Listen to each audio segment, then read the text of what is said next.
رمضان شہر الرحمت والبرکہ، رمضان رحمتوں اور برکتوں کا مہینہ ہے۔ رمضان وہ مبارک مہینہ ہے جس میں اللہ تعالیٰ اپنے بندوں پر خصوصی رحمتیں اور برکتوں کا نزول فرماتا ہے۔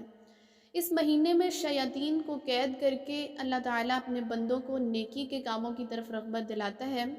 تاکہ انسان کے لیے بلائی کے کام کرنا آسان ہو جائے۔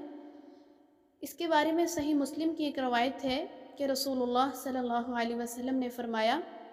اذا كان رمضان فتحت ابواب الرحمہ، جب رمضان کا مہینہ آتا ہے تو رحمت کے دروازے کھول دیے جاتے ہیں۔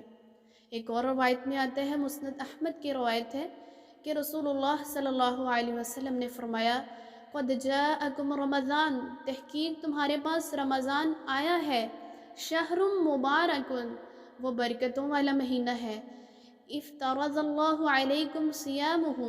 اللہ تعالیٰ نے اس کے روزے تم پر فرض کر دیے، تفتح فیہ ابواب الجنہ، اس میں جنت کے دروازے کھول دیے جاتے ہیں، وتغلق فیہ ابواب الجحیم، اور جہنم کے دروازے بند کر دیے جاتے ہیں، وتغل فیہ الشیاطین، شیاطین کو جکڑ دیا جاتا ہے، فیہ لیلۃ خیر من الف شہر،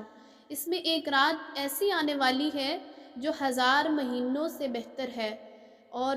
من حرم خیرہا فقد حرم، جو اس رات سے محروم رہا، اس کی بھلائی سے محروم رہا تو تحقیق وہ محروم ہی رہا۔ اللہ رب العزت ہمیں لیلۃ القدر کو پانے کی توفیق عطا فرمائے۔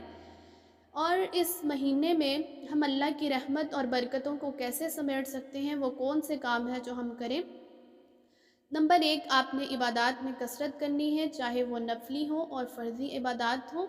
فرضی عبادات تو اتنی ہی رہیں گی، نفلی عبادات میں ہم کثرت کریں، صدقہ خیرات میں زیادہ سے زیادہ کریں، دوسروں کی مدد کریں، اس مہینے میں زیادہ سلام کو عام کریں، افشوا السلام، مسکراہٹ جو ہے وہ ہم نے ایک دوسرے کو مسکرا کر ملنا ہے، ان سب کاموں میں سبقت کرنی ہے۔ اور اللہ کی رحمت کو پانے کے لیے سب سے بہترین ہتھیار جو ہے وہ ہے دعا۔ اس دعا کو آپ نے صبح و شام کے اذکار میں جو ہے وہ شامل کرنا ہے، اس کو زبانی یاد کر لینا ہے۔ آئیے دیکھتے ہیں وہ کون سی دعا ہے۔ یا حی یا قیوم برحمتک استغیث، بہت ہی پیاری دعا ہے۔ یا حی یا قیوم برحمتک استغیث، اصلح لی شأنی کلہ ولا تکلنی الی نفسی طرفۃ عین، اے زندہ اور قائم کو تھامنے والے، تیری رحمت کے سبب میں فریاد کرتی ہوں، میرے سب کاموں کی اصلاح کر دے، اور پلک جھپکنے کے برابر بھی مجھے نفس کے حوالے نہ کرنا، ولا تکلنی الی نفسی طرفۃ عین، کتنے خوبصورت الفاظ ہیں کہ ایک پلک جھپکنے میں کتنا ٹائم لگتا ہے، اس کے برابر بھی مجھے نفس کے حوالے نہ کرنا، الہی آمین۔